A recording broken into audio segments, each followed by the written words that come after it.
Hello chess friends and welcome to Jozarov chess channel and welcome to a new chess opening theory video. So in this video we'll discuss the so-called Janowski-Larsen variation of the Queen's Gambit accepted, but today we'll analyze this opening from White's perspective. So actually in this video I wanted to show you a nice and effective method how to beat, how to really be progressive against this, I would say, unpleasant opening. The reason behind why I'm showing you this opening from White's perspective is that I think there are common mistakes that Black is making in the opening stage, and it can punish them with cool tactical shots, with I would say really also very nice progressive ideas in the middle game stage. So this will be it. I hope with this video I can help you out with your home preparation if you're maybe a d4 player. Let's start now with this opening. Let's see now how to play the Janowski-Larsen variation of the Queen's Gambit accepted with the white pieces. And you see, this is now the setup of this opening. Let's start from the beginning. The game starts first of all with the move d4. Our opponent's response is d5, normal stuff so far. We play the Queen's Gambit, and now we have the Queen's Gambit accepted. My recommendation is to play knight to f3 in order to prevent the move e5. E4 or e3 could be also possible, but it could be met with e5 or c5 immediately. I'm a fan of this line. Not that anything else would be a mistake, but I think this opening fits for me because it creates normal structures, normal positions, similar outcomes for me many times, and also different sidelines. So I basically reach a common position that I'm familiar with. So here my opponent can of course respond with knight to f6. After move e3 we attack the piece. Now comes the move of the Janowski-Larsen variation of the Queen's Gambit accepted. There are many things that Black can play. Black can play a6, e6 and similar stuff, can play move b5, but now comes this move which is common for the so-called Janowski-Larsen variation. And what's the idea about this move? The idea is of course to harass a little bit this knight on f3, because the bishop will probably take the pawn on c4. We have to of course get our pawn back, but the downside a little bit for white is that this knight is still pinned. In order to unpin yourself, you have to play maybe strange moves like bishop to e2. The issue about move bishop to e2 is that it's unpragmatic, of course, because you have played already with your bishop in the early stage of the opening, so you don't want to repeat moves. Another maybe not conventional idea is to play the move h3 and g4, and we'll come to this idea with h3 g4, which will be actually our common method against this move bishop to g4. Let's see now what black can do in this particular position. Let's see, for instance, if Black is aggressive with c5 immediately. I wanted to show you also common opening trap that I think it's possible in similar openings. When your opponent is maybe aggressive, when he's not playing the move e6, then you have this tactical shot bishop to f7. Worth to know, I think in beginners level many of us would play this mistake with the black pieces. So here after knight to e5 you get the pawn, and I think this game should be game over here for Black. So after bishop to c4, obviously the best move is now the move e6, and that's the position that Black wants to get. Now the bishop is outside of the pawn chain, the bishop is still active against this pinned knight, and Black is trying maybe with moves like a6, b5, c5, is trying then to do something on the queen side, bishop to e7, castling, or maybe to go into a different line with knight to c6, bishop to d6 and e5. My recommendation is simply continue normal development, knight to c3. Now we analyze first of all the move a6, and this move a6, if your opponent is playing the Janowski-Larsen variation, is actually should be sort of a trigger for you that probably your opponent would try this method. First of all, this move a6 is preventing the move bishop to b5 or knight to b5 for white. What's also the preparation of a6 is that Black is trying to play knight to c6, bishop to d6, and then crack the position with the move e5, because we said that this bishop is still unpleasant against this knight. So basically Black is trying to do this e5 goal and then simply continue the pressure against the knights. Now after move a6, my recommendation is to play the move h3. After bishop to h5, now we play castling, and now if our opponent plays this move knight to c6, now we play rook to e1. because we want to play e4, e5, or maybe d5. You see the rook is already placed where opponent's king is, so if something clears on the e file, the king could be in danger. And now we after move bishop to d6, I wanted to show you a very effective method against this move. We play now the ultra aggressive g4. And in the beginning, maybe if you may be watching this line for the first time in your life, maybe you say, okay, this is too risky. Why should I weaken the structure in front of my king so much?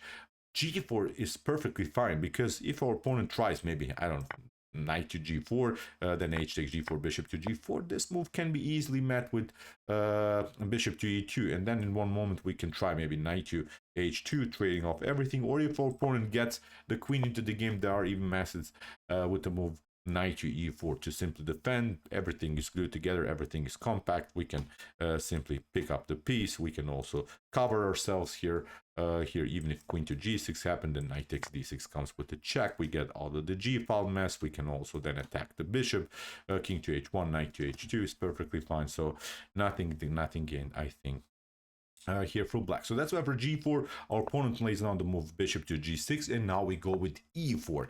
And this specific line that I'm showing you here is very often happening to me. I'm not sure why black is over and over making the same mistakes. I have about 20 games in the database in this particular setup with the white pieces when my opponent is playing this line. I'm not sure why black is always rushing into this line with the move e5, but I wanted to show that e5 here, although tempting, although it was prepared with the move a6 that we have discussed with the move knight to c6, actually it's a mistake. And if you watch now also the Masters database, most of the games in this line are simply winning by white. Now we simply pick up here the pawn. If knight to e5 happens, knight takes e5, bishop to e5, and now we come to the trap of this opening. We play now the move f4, and you see the issue about f4 is that probably the bishop on g6 with f5 will be simply trapped, and our opponent could try maybe here bishop to c3, b takes, then we play queen to d8, then we play b takes c3. The issue is now knight to e4 can be met with an easy f5. Even if bishop to e4 happens, then we still have g5. So whatever you do, whichever pawn you take, piece you take the pawn, the other piece will be attacked and simply will be kicked away from the defense of the piece on e4. What you could do is maybe here creating some breathing spaces for the light square bishop. I see one game in the database, Vlastimil Babula against Karol Motuš. So really a high level game, I would say, because Vlastimil Babula is the grandmaster. Look at this, Karol Motuš has a rating around international national level, so it's not like this line is not happening. But I wanted to show that this line with this early e5 move, let's repeat it again, the whole preparation with e5 is not working in the Janowski. This will happen to you, I guarantee you. I have about 20 games really in the database in this just in this line. Always black is doing for some reasons this line with f4. Now let's repeat again. If for instance bishop to c3 first of all, then we pick up the queen, b takes c3, and our opponent cannot pick up the piece. As I said, in this game, Vlastimil Babula against Karol Motuš simply try to create some breathing space, but then f5, look at this, e5, knight to d5, knight to d5 can be lined, but now we play e6, and the position is simply collapsing here. This other piece will come into the game. Both of these bishops will be crossing all over the board, although maybe even here immediately bishop to a3 is a possibility to just prevent this to escape with this amazing heavy rotator with this bishop pair that's crossing all over the board. I guarantee you black will not have a fun game. So even after f4, if black doesn't play bishop to c3, if he tries here queen takes d1, then the issue is now you cannot even pick up here the knight anymore on c3. You can just, I don't know, play bishop to d4. I see also one game in the database, Uwe Melchon against Lars Milde. Also, I would say FIDE international master level, the game is also winning game by white. It's not like this is not happening. So this is happening because black is simply relying to go into a simplified line. Look at this in this game that we're following now that I've mentioned. Here we have e5, and again the pieces are getting trapped. knight to d7. We can play now f5. Even if knight to e5 happens, okay, you lost the pawn, but the bishop is protected, and now you just step back from the potential fork on f3. This piece will be taken, and white continues the game with an extra piece. Again, I would say completely winning position for white. So as I said, this bishop to c4 with the concept knight to c6, bishop to d6, and then e5 is simply not working. What black could do instead of e5 is maybe here to move h5. Seems also tempting, maybe to somehow mess up the structure, because we have to mention usually h3 g4 ideas to push in front of your king are risky ideas. But now this move can be met with g5. We just step back. Although the king is a little bit vulnerable, now we can play bishop to f1. We just protect this one, get this bishop back into the defense. If for instance e5 happens, then we can even play bishop to e3. If takes knight to d4, then also f4, f5 is going to happen. So don't worry, there's no good way here for black to attack the position. Even if you try something like f6, then there is knight to h4. So white has a better piece activity here, even in this line. So nothing is really working. So let's go back to this other line. As we said here, if our opponent plays this instead of the move e5, if he plays h5, then it can be met with g5. Even if he tries maybe to play here instead of h5, knight to d7, then we play a tricky bishop to g5. So this is really an unpleasant now move to handle, because our opponent could maybe try f6, but this move can be met with e5. And now you see the useful rook to e1 move. Black didn't castle. Even if he picks up this one, we pick up this one. Pawn on e6 is hanging. Even if he steps back here with the bishop, then e takes f6 again with the same pattern. Even if he picks up this one, then there is a problem of bishop to h4, and you have to again step back with your bishop, and then again the pawn will be lost on e6. So f6 in this position is simply not working. Black has to maybe even cover, but now we can play bishop to f4, and no e5 is going to happen anymore in the game. I see one game in the database, Barsky against Romanishin. So again, really a strong level in chess, international FIDE master level chess. Also winning game here by white. So the goal about this line is to show that actually this g4 move is working. G4 should not worry you. G4, go for it, and then with e4, and you have very advanced pawns. You have very powerful position. So let's go back to another critical moment of this opening. Instead of after move here knight to c3, let's discuss different options. Let's see, maybe instead of a6, knight to c6, bishop to d6, and similar stuff in e5, let's see different options. Let's see what happens if c5 happens. Seems also tempting to play really in a Queen's Gambit accepted style,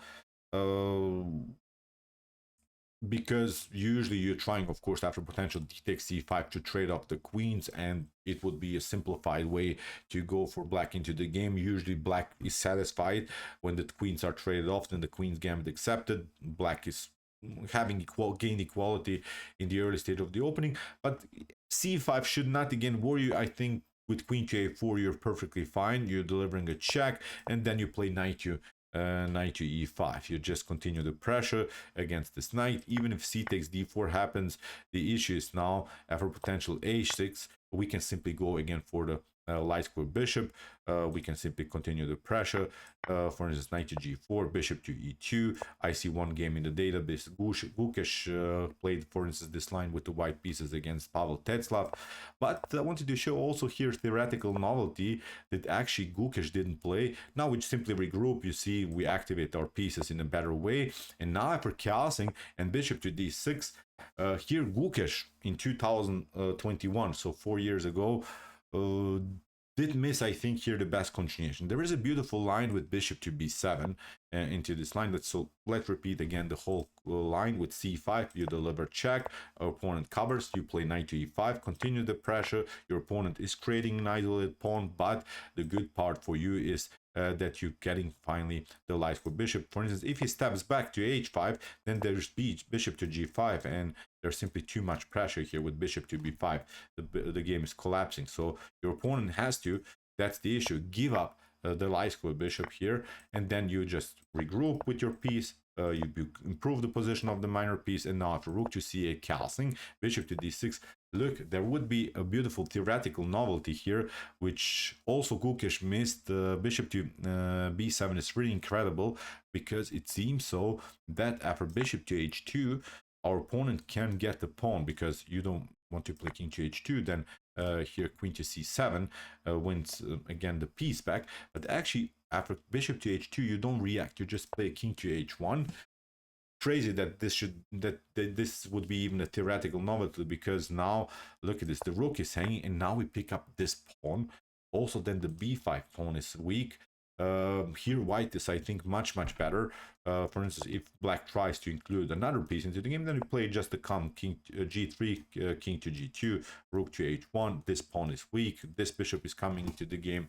No good way anymore for black to attack the position. So as I said, c5 is also not so risky, because in one moment black is going to lose probably the light square bishop. So let's see different options. Instead of c5 and a6, the move that we have discussed, what your opponent could do is maybe here the move c6 with the progressive plan to play, I don't know, b5, then a6, and then c5, which was, I think, a common idea in many Slav defenses, semi-Slav defenses, also in these types of positions, to get this extra tempo against the bishop on c4. That's the whole plan, to play the move b5.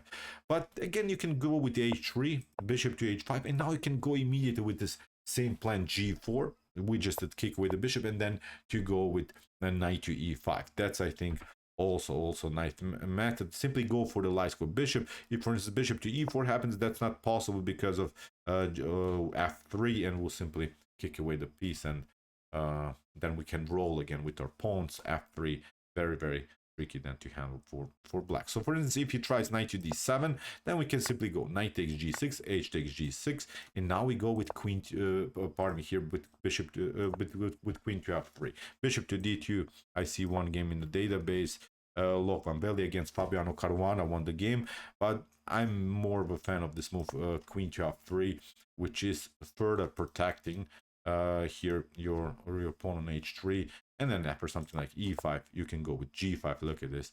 If the knight steps back somewhere, there's also the problem of queen to f7. If you try, of course, knight to d5, then we'll simply take d takes d5, bishop to d5, and again, white is controlling the light squares all over the board. So I'm just more of a fan of this whole queen to f3 concept. So let's see also what could be maybe for c6 and h3. For instance, if our opponent takes immediately the knight, then it doesn't matter. Again, queen to f3, I think even bishop to d2, queenside castling, or g4, g5 again is the method to proceed here with the bishop pair in such an open battle. I think you should not worry. I see also a couple game in the database in this line, so I think this is a good concept for you. But don't forget, as I said, about this whole idea with h3, then maybe castling, and if our opponent prepares it, then don't hesitate here. Maybe it seems risky that you're playing the move g4, but don't worry so much. We see with e4, e5, and similar stuff, black is facing many tactical problems. The move g4 can be also played in different sidelines, so I think this is helpful. I think this is a powerful method against the Janowski-Larsen variation of the Queen's Gambit accepted with the white pieces. So this was our tiny little study for today. We'll continue, of course, to follow some opening theory for d4, e4, and c4, and of course many other openings. If you want to see our whole course about the d4 theory, here's the link to my playlist. Check it out, and if you like this content, hit the subscribe button. See you soon with some more videos, and what do we say in the end? Chess is the best, of course.